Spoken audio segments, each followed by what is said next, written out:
و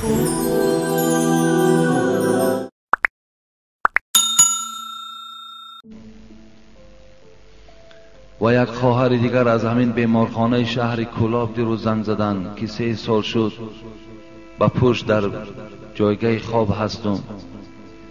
از قوم خواهش دارم احترامانه این که در حق من دعا کند که شاید که خدا برای منم سلامتی خوب نصیب کند. و این خواهری که 3 سال با پشت در یک جایگاه خواب هستند، طرز نماز را از ما پرسیدند که من که نمازم را در دوام همین 3 سال قطع نکردم، لیکن به هر حالم باشد باز میخواهم که آیا من درست میخوانم نادرست میخوانم.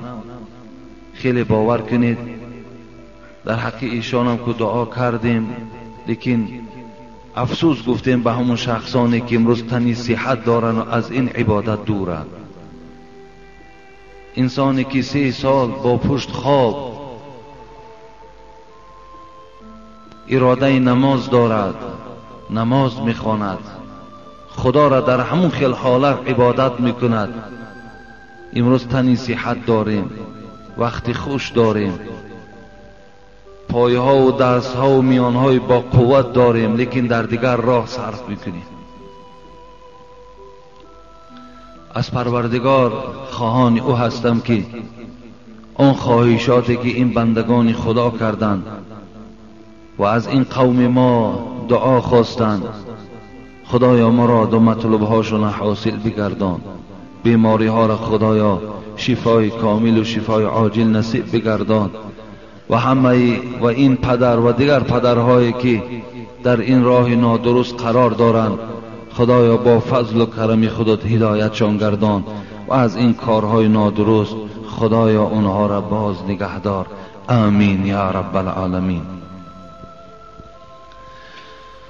موعظه‌ای که امروز در این جمعه به سمع شما میرسانم، این دوام همون سوره ضحی بود و گفتیم که همین روز اطراف این سوره انجام میدهیم، زیرا که سوالهای خیلی بیشمار انتظار جوابند. بعدا میخواهم که یک چند جمعه با شما سوال جواب کنیم، زیرا خیلی جمعه ها شد که ما و شما دیگر سوال و جواب ها نداریم، اگرچه بسیار سوال های زیاده که خیلی بحث طلب هستند، خیلی ضرور برای امروزه شرایط ما و شما هستند. میخواهم برای شما جواب اونها را گردانم. لیکن پیش از این موعظه را سر کردن، یک برادر در همین داخل مسجد نشسته است، از ما خواهش کردن که زن دارم، لیکن به خاطر اون که دست نارسا دارم تأمینات خانه را پره انجام داده نمیتوانم، اگرچند که خیلی زحمت و مهنت زیاد میکنم، لیکن آن مقدار این زن طلب میکند من انجام داده نمیتوانم. و این عائله صاحب 3 فرزند هستیم. همراه مادر خود طلب دارد که مرا طلاق ده و داملای عزیز نمیدانم که چیکار کنم. حتی قوت و شرایطی ندارم که برای رسیه کار کردن مبلغی برای من در کار است. بچه با ناموس، بچه با عبادت، بچه خدا ترس، فقط پروردگار همون فقر و ناداری را امروز نصیب او گردانیده است. و این خاطر گویم همون زن نکاحی که صاحب 3 فرزند هستند الکی از این زندگی راضی نیستند و قناعتی که من در اول گفتم، در این قناعت، از این نعمت قناعت این خواهر عزیز ما محروم است و میخواهد که از این مرد جدا شود. نامعلوم که آینده وی با کی روبرو می شود، نامعلوم که وی چگونه زندگی در روبرو می شود، نامعلوم که این فرزندهایی که از این زن است اینها در کدام روحیت تربیه می‌یابند. اندیشه این نمی کنند، بلکه اندیشه که الحال نارسایی که در زندگی وجود دارد در حال برای من طلاق کن. حالا که من 2 روز یا 3 روز شد بین عصر و شام برای این قوم خود در اطراف طلاق صحبت داشتم که حبیب خدا ابغض الحلال الی الله الطلاق میگوید. از همه در بدترین حلال ها به سوی پروردگار این طلاق است. دادرای عزیز، پدرای عزیز، در هر یک عائله کمبودی ها و پریشانی ها و نابرابری ها وجود دارد، لیکن باید این ما با طلاق حل نکنیم. اینا راه های حل دیگر دارد. حبیب خدا طلاق بدترین حلال ها میگوید. ببین اینجا کلمه ابغض استفاده می شود. بدترین. برای چی این بدترین گفتند؟ زیرا میدانستند حبیب خدا که بعد طلاق کردن حال این زن خیلی بد می شود، حال این مردم خیلی بد می شود. از این خاطر این بدترین حلال ها گفتن پیغمبری خدا.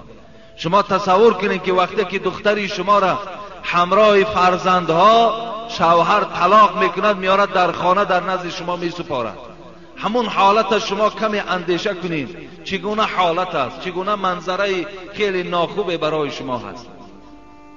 آیا همین بدترین نیست؟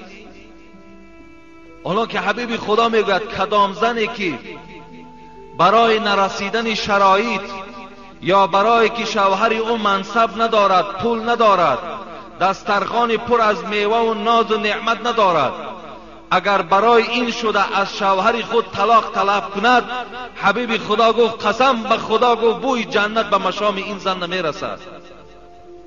اگر زنی که از شوهرش ناراضگی بیان کند، از نارسایی طلاق طلب کند، بوی جنت به مشامش نمیرسد. کجا ناز و نعمت جنت برای او بیان کنم؟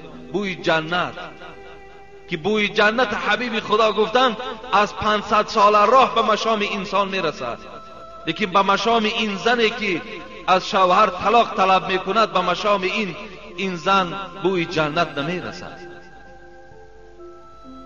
بسیار باور کنین این التدبیر نصف العیش، با اندیشه زندگی کردن نصف زندگی است.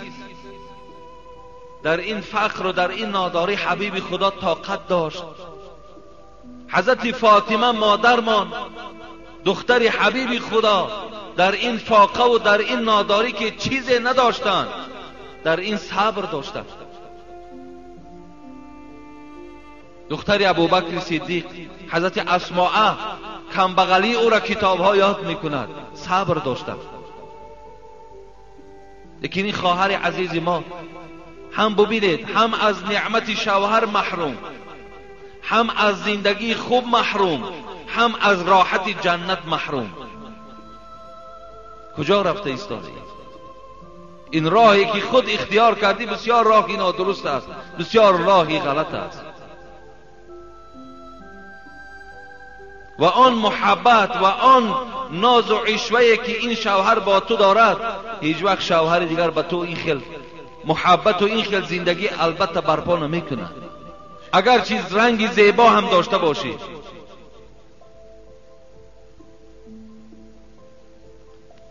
شجاع کرمانی را خدا رحمت و مغفرت کند، دختری داشت میگوید بی نهایت دختری با عبادت بود، دختری بود همیشه پایبند عبادت خدا بود، هیچ وقت به سوی حرام های پروردگار رهسپار نبود، با هر یک مرد بیگانه سلام و همنشینی نداشت.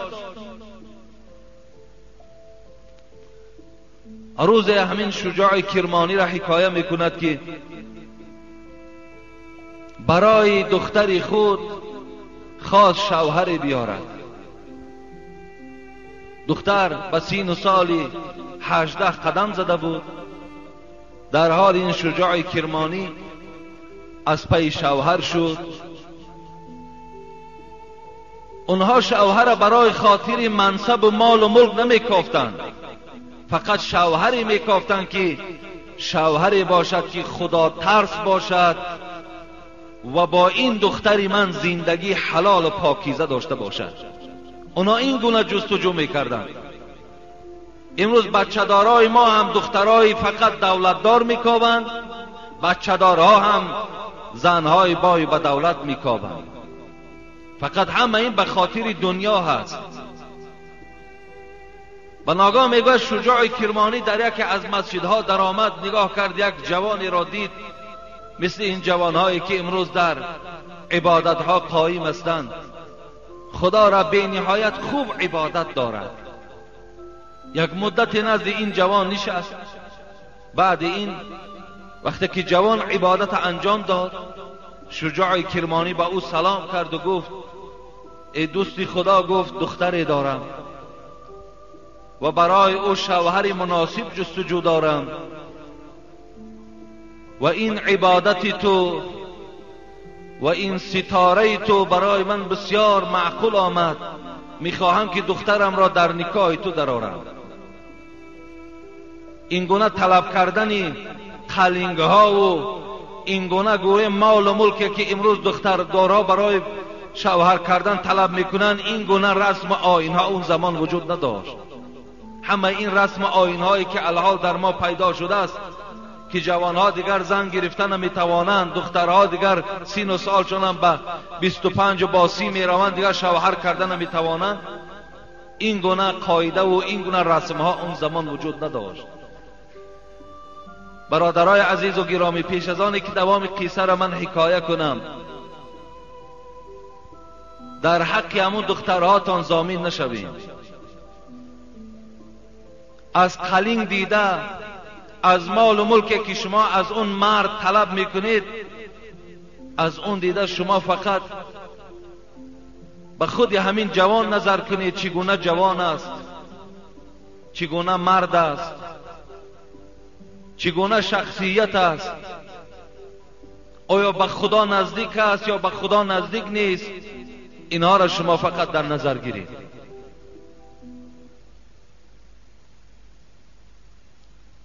این جوان گفت، استاد عزیز گفت بجز 3 درهم در زندگیم چیزی ندارم. گفت با کی ندارد؟ برای 1 درهمش گفت رفته سر و لباس خرد. 1 درهمی او را برای مهر این زن جدا کن. 1 درهم دیگر را گفت برای خوراک در خاندان تیار کن. 1 درهم دیگر در سر و لباس خودت آزاده کن. این مرد میگوید همچنان کرد و این حضرت دخترش را برآورد در همین جوان داد. وقتی که میگوید دختر را به خانه بردن، بالای کوزه میگوید 1 نان کلان این مرد خریده بود، این مرد، این جوانی عبادت کننده. وقتی دختر پرسید این نان چی نان است؟ گفت این نانی هست که برای فردای تو خریدم. برای فردا گفت، برای طعام پگاه هست گفت. در حال میگوید این دختر گفت من در این خانه گفت زندگی کردن نمیتوانم و نزد پدر آمد. گفت پدر گفت من برای تو گفته بودم که 1 جوان خدا ترس و تکیه کننده به خدا برای من نصیب کن. تو چگونه جوان برای من پیدا کردی؟ او چگونه جوان است؟ گفت اعتمادی به خدا ندارد. گفت او رزق از خدا نمیبیند. گفت حتی وی گفت رزق پگاه را گفت امروز تیار کرده است. پگاه زنده است یا مرده است گفت نمیداند. رزق پگاه را گفت امروز الک تیار آماده کرده است. این حیرت دماندن. این خیلی عجیب یک عقیده بهترین و درست این زن داشت که رزق فردا را امروز برای او مهیا میکردن. میگفت این غلط است، این نادرست است. حالان که من باوری دارم که این برادری که در این مسجد ما نشسته است و این زنی که از او طلاق میخواهد باور کنید در خاندان این یک هفته این خوراک وجود دارد.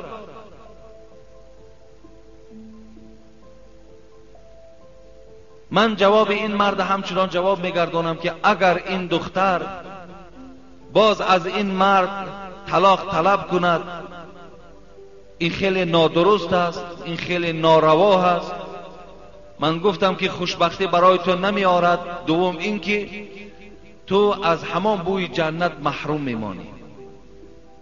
لیکن به نهایت اگر دایره این مرد تنگ کند، میلش برای خاطر این سخن پیغمبر خدا که ابغض الحلال الی الله الطلاق، بدترین حلال به سوی پروردگار این طلاق است، بگذار این زن از همین بدترین حلال چشد، بگذار طلاق از این مرد گیرد و روزهای بازپس خودم مشاهده کند که این روزش خوب است یا روزهایی که در نکاح این مرد بود.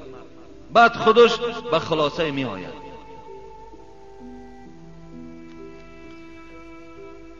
الم یجدک یتیما فآوی، تا اینجا تحلیل کردیم. و وجدک ضالا فهدی، پروردگار میگوید ما یافتیم تو را در ضلالت پس تو را هدایت کردیم. خداوند به حبیب خدا میگوید ضالا خود از ضلالت است.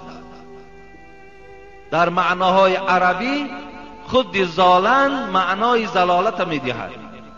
ضلالت لیکن به چندین مفهوم می آید، به چندین معناها تحلیل می شود.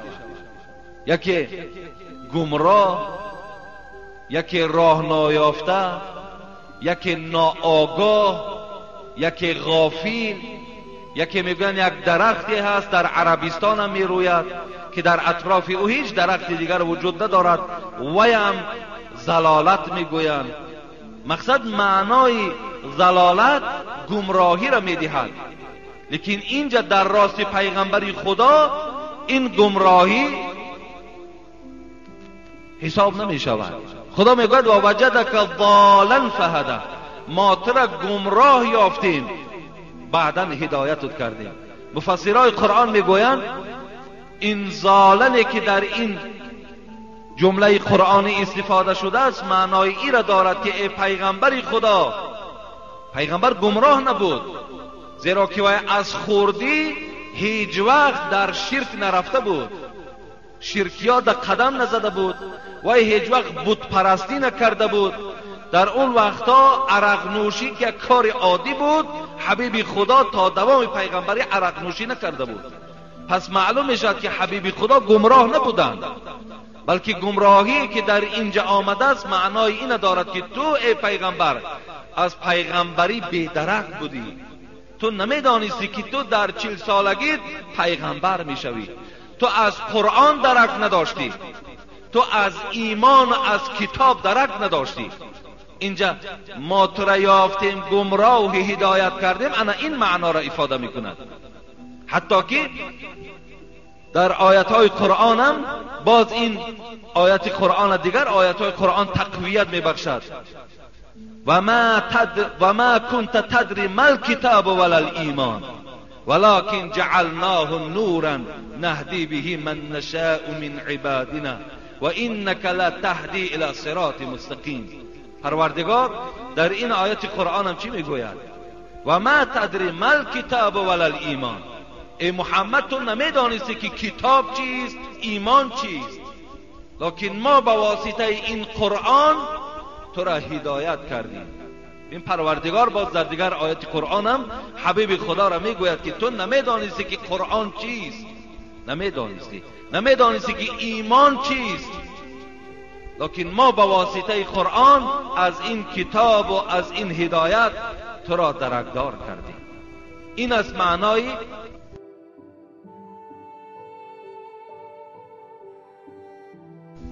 و وجدک ضالا فهدی.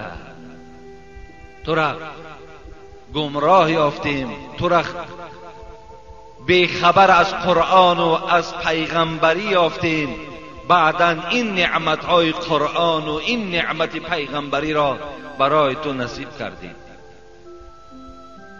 ضالا فهدا و وجدک عائلا فاغنا. خداوند در دوام این آیت قرآن چی میگوید؟ ما تو را یافتیم عائلا، ما تو را کمبغل یافتیم، ما تو را کمبغل یافتیم، فاغنا، پس ما تو را بای گردانیدیم. مقصد زمانی که تو یتیم ماندی، زمانی که تو از پدر یتیم ماندی، زمانی که عمکی تو در پیش تو وفات کرد، از اینها به تو هیچ مالی از دنیا میراث نماند، تو هیچ چیز نداشتی.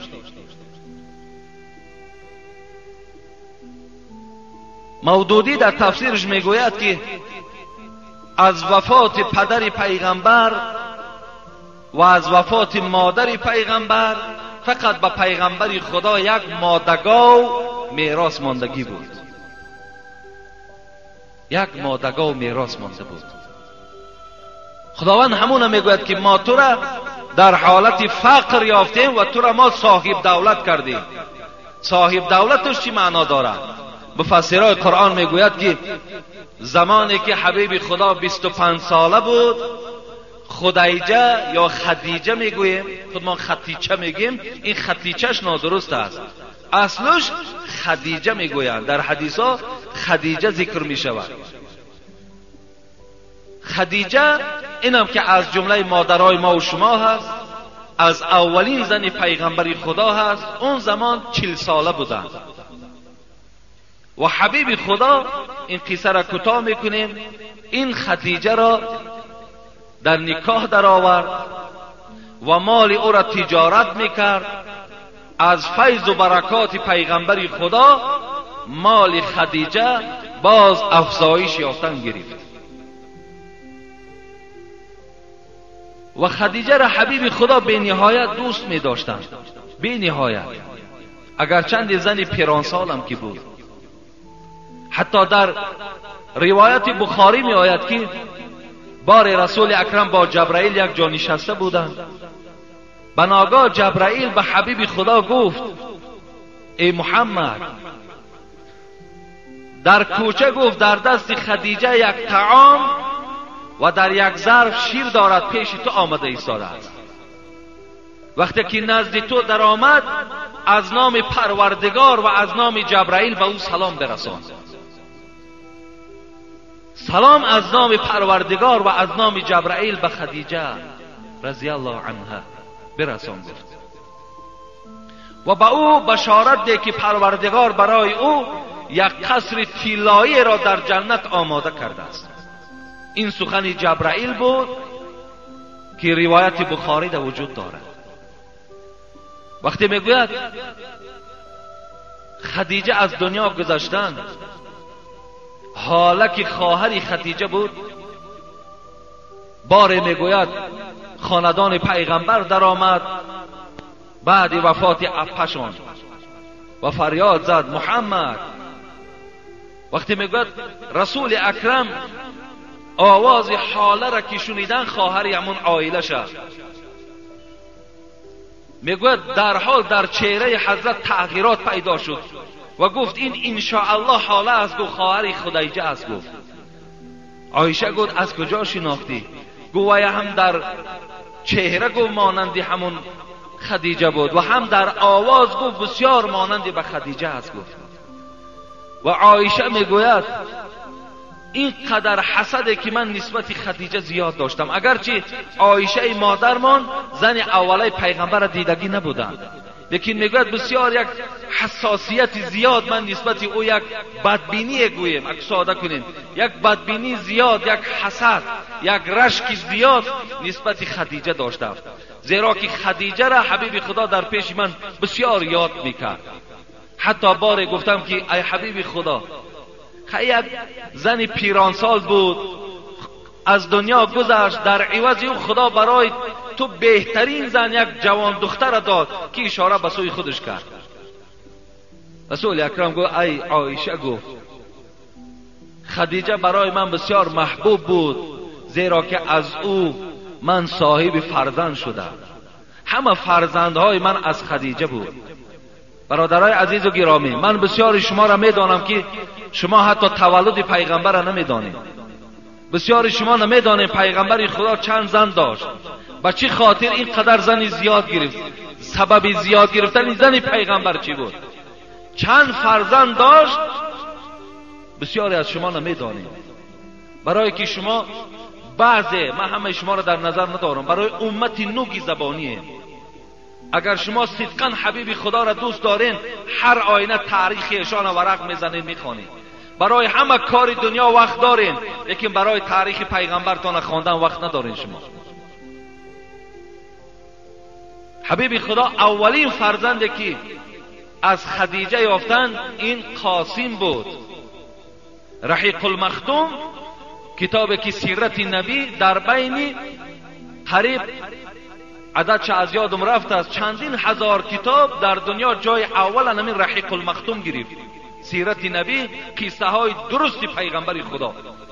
میگوید اولین فرزندی که از خدیجه پیغمبر خدا یافت این قاسم بود که حتی کنیت پیغمبر خدا به نام همین فرزندش گذاشت، ابوالقاسم. همیشه پیغمبر خدا را ابوالقاسم میگفتن، پدر قاسم. کنیت از فرزند اولش گرفت. دویم فرزندی که یافت این زینب بود. سومش رقیه بود. چهارمش ام گلثوم بود. پنجمش فاطمه بود. ششمش عبدالله بود که کنیت او طاهر بود. و یک فرزند دیگر از ماریه قبطیه که غلام زنک بود به نام ابراهیم یافتگی هست. 6 فرزند از خدیجه داشت، 1 فرزند از عائله‌اش که ماریه قبطیه بود. بچه های حبیب خدا ابراهیم، عبدالله، قاسم در زمانی که پیغمبر خدا حیات بودن از دنیا همش گذاشتن. دخترهاش هم این چونین، همش در حال حیات پیغمبر خدا از دنیا گذشت، مگر فاطمه که 6 ماه بعد پیغمبر خدا از دنیا گذشت. دیگر همه فرزندای پیغمبر در حالت حیات بودن پیغمبر از دنیا گذشتند. این از تاریخ رحیق المختوم. لیکن در هگان وقتی من همین رحیق المختوم بسیار نگاه کردم، بسیار خواندم، این قدر فرزندهایی که از پیغمبر خدا دختراش همش به وایه رسید، همش اسلام آوردن، بعد از دنیا گذشتند. لیکن در هیچ کدام همون ما سرتخته را ندیدم. در هیچ کدام همون جمعگی و 7 سری سال ندیدیم که پیغمبر خدا برای فرزنداش همین معرکه ها را برپا کرده باشد. در هیچ کدام همون نگذشت.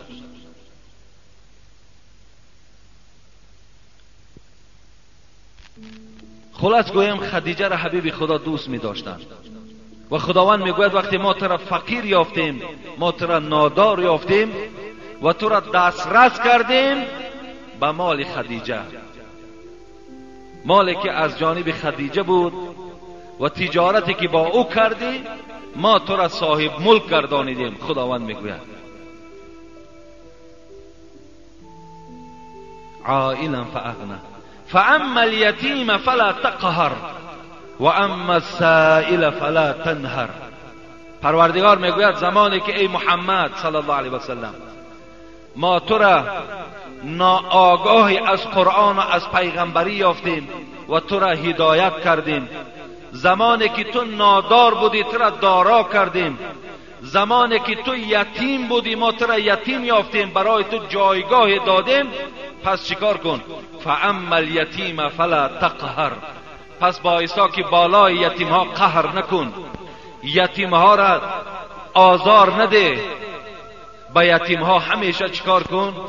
همیشه با یتیم ها هم صحبت باش، یتیم ها را نوازش کن.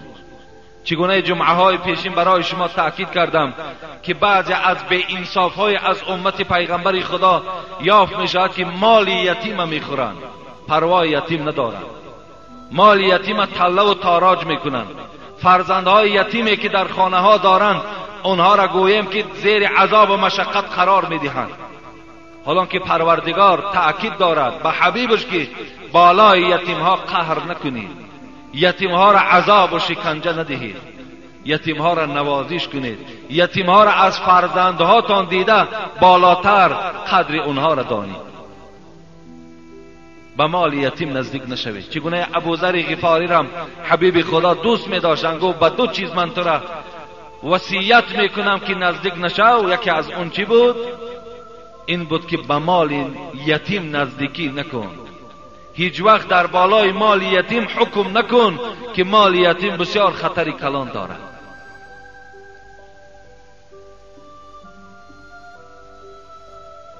و در دوام چی گفت پروردگار؟ زمانی که ما تو را یتیم یافتیم، زمانی که ما تو را فقیر یافتیم،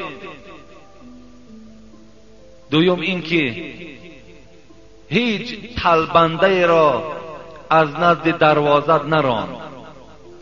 هر طلبنده ای که خانه شما می آید، شماها حق ندارین که وی دشنام دهید، شماها حق ندارید که اون طعنه کنید، شماها حق ندارید که دروازه را بالای این طلبنده ها پوشانید.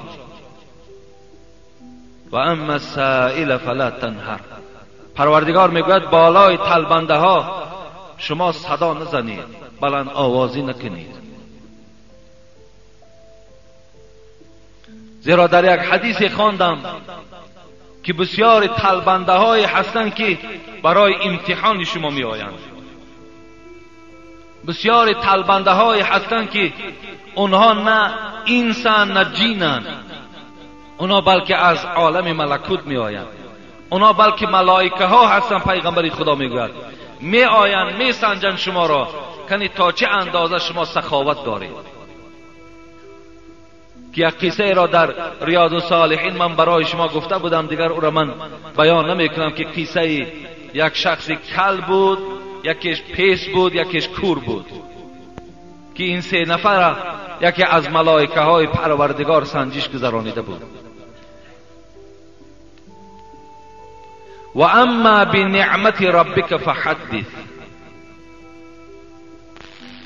آخران آیتی که در این سوره وجود دارد، مقصد در باب طلبنده هم چی مقداری که دارین راضیشان کنین، ندارین با سخن خوب اونها را از نزد دروازه هاتون جواب گویید. طلبیدن هم برای سه طایفه در حدیث ها میگوید جایز است طلبیدن، برای دیگرهاش طلبیدن جایز نیست. حتی در کتاب های حدیث دیدیم که بین دو طایفه اگر جنگ شود، برای خلاص کردن اینها مبلغ در کار شود، رفته طلبیده و آورده اینها را برای از جنگ خلاص کردن اجازت میدهد.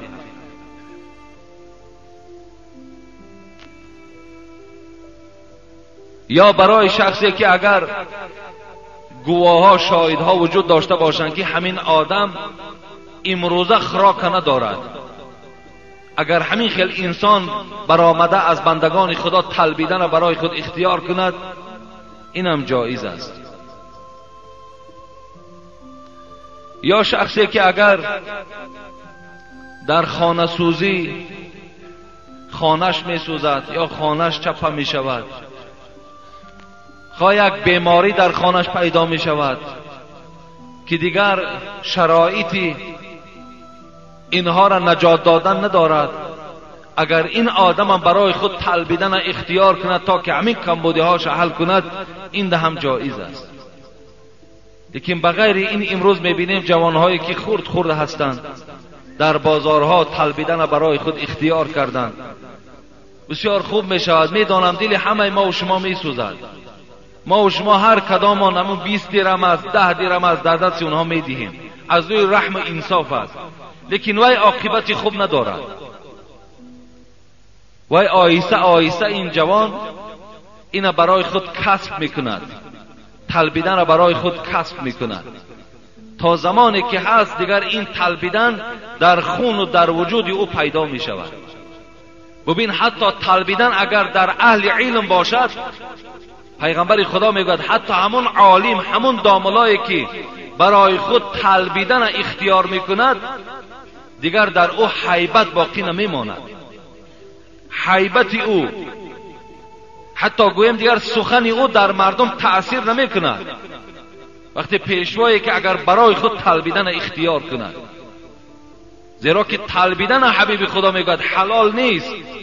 کسی که با راه طلبیدن میطلبد و برده و میخورد، این حلال نگفت از پیغمبری خدا. این که در راست عالم ها و پیشوا کو عیب است طلبیدن، لیکن کودک هایی که امروز طلبیدن برای خود اختیار کردن، اینم خطر دارد. اینم آینده اگر چنده که و گویم که در هر یک کاری هم که اگر رفته از پای کارم که شود، در خون او علاقه طلبیدن وجود دارد. او با راه طلبیدن که چند سال حیات خودش سپری کرده است، همه حالت ده.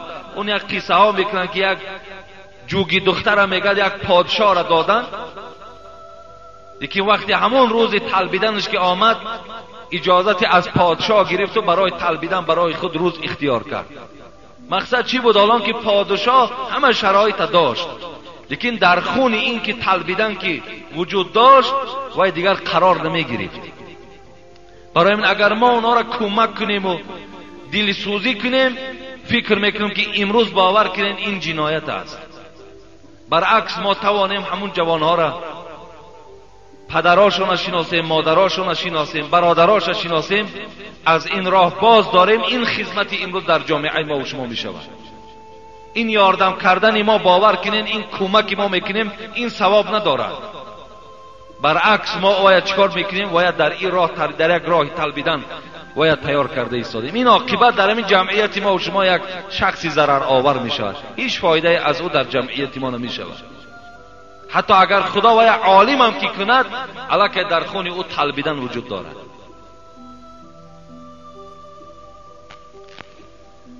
و آخران آیت از این سوره مبارکه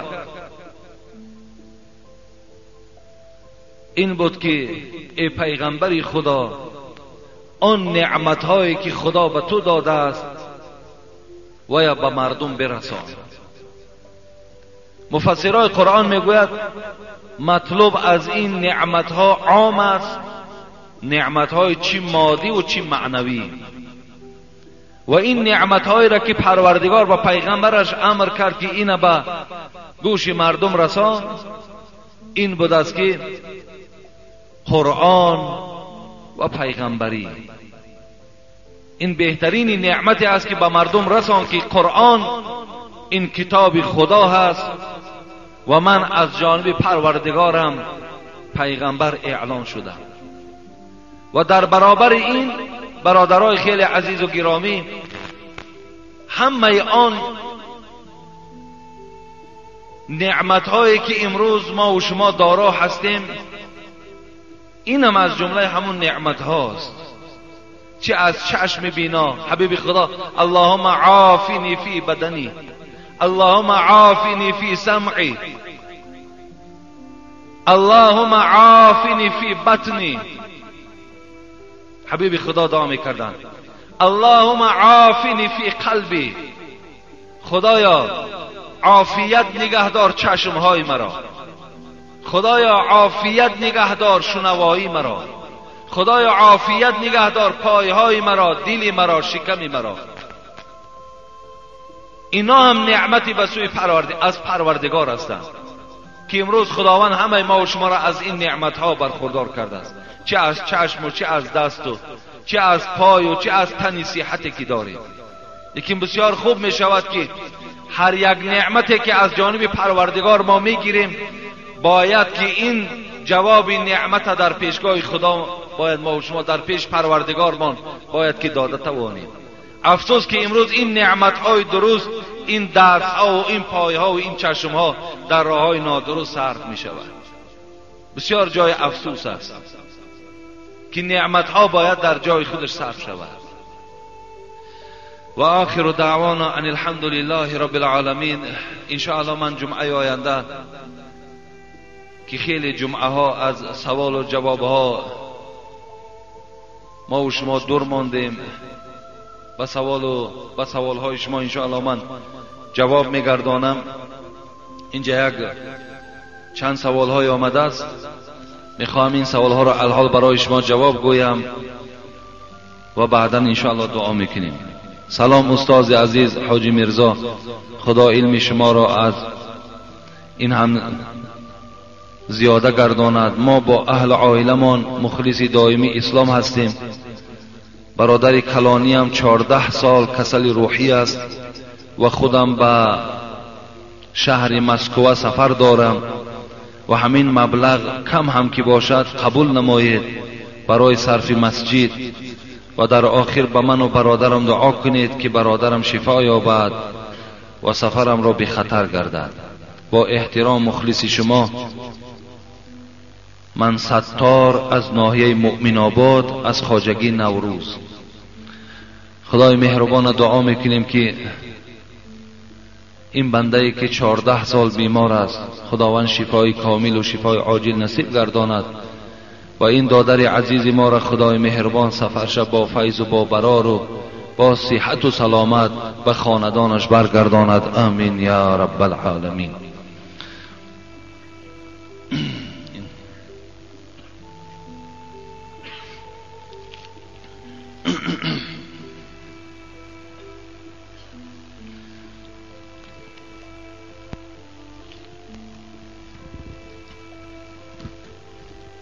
سلام داملای عزیز، از شما التماس با همین سوالها جواب دهید که بسیار ضرور است و مورد بحث قرار دارد. در شهر دوشنبه در بازار کاروان مغازه هست به نام یوروستیل. در درون مغازه تاجرهای همون درون بسیار به ما در مسئله نماز چگونه باید خوانده شود به ما سخت می روند. یکم میگویند که در وقت پیغمبر صلی الله علیه و سلم مذهب وجود نداشت، با ما مذهب در کار نیست. در وقت طهارت پایهایشان را از روی نسکی محض میکشند و با ما میگویند که این سنت پیغمبر میباشد. سوم در نماز پایهایشان را کشاد میگذارند، اگر مثل همونها نخوانی با تو جنگ و جدال میکنند. چهارم در وقت سجده دستهایشان را بالا برداشته میپرتایند، یعنی رفع یدین میکنند. پنجم در وقت دعا آمین نمیکنند و میگویند که پیغمبر هیچ وقت با همراه اصحاب یک جای دعا نکرده است. ششم میگویند که تراویح 8 رکعت است، مگر اینها درستند یا نه؟ هفتم باز میگویند که سخنهای داملاها بسیارش ضعیف است. بابای حاجی میرزا التماس یک 20 دقیقه علاجش باشد صحبت کنید تا با واسطه کسیت آنها را ما کمتر آرام کنیم تا که بین ما جنگ نشود. التماس با طور وسیع و آزاد صحبت کنید. شهر دوشنبه انشاءالله. من این جمعه آینده از سوالهای اولین خود قرار میدهم و در راست هر کدام این دلیل هایی که وجود دارد برای شما میارم، برای شما میخوانم که برای چی در دوره های پیغمبر مذهب وجود نداشت، برای چی امروز مردم پیروی مذهبند و اینجا مسئله هایی که پایه ها چگونه گذاشته شود، رفع یدین و دیگر مسئله هایی که امروز خیلی یک اختلافات زیاده برپا کرده است. میخواهم اطراف این هر کدام این برای شما دلیل هایی که وجود دارد. و یک برادر دیگر بیچاره گریه میکند که یک چند همین خیل برادرها نمیگذارند که رفته سر قبر دعا کنند. میگم بالای قبر دعا کردن حرام است، ممکن نیست. چیکار کنیم داملای عزیز؟ این گونه سوال ها امروز بسیار است. انشاءالله من اطراف اینها جمعه آینده با شما صحبت میکنم که بالای قبر افسوس افسوس، هزار جای افسوس است که بالای قبر دعا نکن. دعا بالای قبر حرام است. نامعلوم به چی دلیل حرام است. یا 4 رکعت سنت پیش از جمعه نمیخواند. اگر خوانی موردی عتاب و موردی گویم که با عقاب او برادرها قرار میگیری. خدا رحمت کند امام شافعی را رحمت الله علیه. خوب میشد که همون برادرها ریاض الصالحین کتابی هست که امام نووی برای ما و شما درست کردن. شخصی هست که مذهبدار و به مذهب اعترافش میکنه. ریاض الصالحین کلش حدیث است، همون حدیث های صحیحی که همونها دعوا دارن در همین کتاب ریاض الصالحین وجود دارد. در زیر زیارت قبر آورده است سخن امام شافعی را که حضرت گفتن بالای قبر آیت قرآن خواندن مستحب است. این امام شافعی میگوید.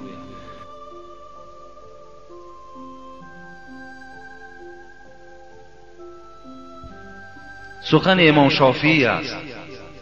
امام شافعی که میگوید بالای قبر آیت قرآن خواندن مستحب است. علم امام شافعی را شما تصور کنین و علم یک آدم، علم حاجی میرزا را یا علم یک بابای ایشان دیگر را. اخو امام شافعی بودند، اونا علم داشتند، اونا بیهوده نمیگفتند که بالای قبر آیت قرآن خواندن ثواب است. اینا نمیگفتند. اگر اون میدانست که ثواب گفتن من خیانتی در اسلام است، والله که او از این سخن پس می نشست. لیکن وای برای چی گفت ثواب است در بالای قبر آیت قرآن خواندن؟ برای چی عبدالله بچه حضرت عمر گفتن بالای قبر من اول و آخر سوره بقره را خوانید؟ برای چی گفتن؟ اگر عبدالله بچه حضرت عمر میدانست که آیت قرآن بالای قبر حرام است، والله که این سخن نمی گفتن که بالای من اول و آخر سوره بقره را تلاوت کنید. حضرت شعبی را میگوید 500 صحابه پیغمبر را زیارت کرد، علم 500 صحابه را داشت، لیکن میگو فقط در 3 جا قرآن نخوانید، در غیر 3 جا دیگر در همه جا تلاوت قرآن کنید. گفتن کجاست؟ گفتن یکم بازار، دوم حمام، سوم آسیاب. 3 جا در قرآن تلاوت نکن، دیگر در همه موضع آیت قرآن تلاوت کنید. شعبی که علم 500 صحابه را داشت.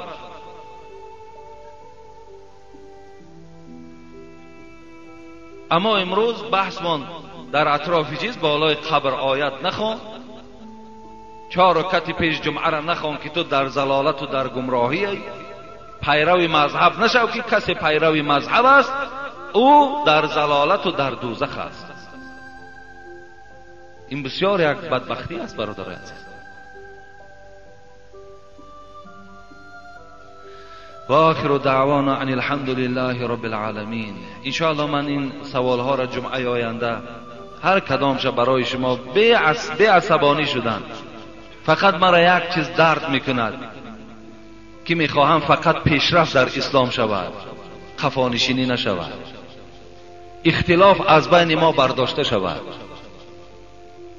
خواهش من این است، خواهش من گویم که تحقیر و خواهش من گویم که یگان برادر گویم یعنی تنقید کردن نیست. فقط خواهشم همین است که فقط روز به روز بهبودی در اسلام ما شود، در مردم ما شود. ما اگر دنبال یک مسئله‌ای که خواندم، اگر دنبال یک از اینها را گیریم، با یکدیگر دشمنی کنیم، با یکدیگر گروه بازی کنیم، عاقبت این چی می شود؟ اینا را باید اندیشه کنیم. من 10 بار گفتم، باز میگویم، من خود پیرو مذهب هستم و همیشه دعوا میکنم و همه شما را باوری میکنم برادرای عزیز و گرامی، کدامی تو اگر پیرو مذهب امام ابو حنیفه هستی انشاءالله نجات میابی. کدامی شما اگر ابو حنیفه را دوست میداری، ابو حنیفه را همچو تابعین، همچو گفتی جلال الدین سیوطی که از حدیث های پیغمبر خدا برای ما دلیل آوردن که همون شخصی که علم از ثریا به پایان میارد این ابو حنیفه رحمت الله علیه است. اگر ما باید دوست داریم ان شاء الله نجات یافتگی هستیم. ابن عابدین شامی خدا رحمتش کند دنیای اسلام میشناسش و میگوید ابو حنیفه را دوست داشتن سنت پیغمبر است. سنت است که ابو حنیفه را دوست داریم. سخن دوستای خدا ماندگی ما امروز عداوت به کی داریم؟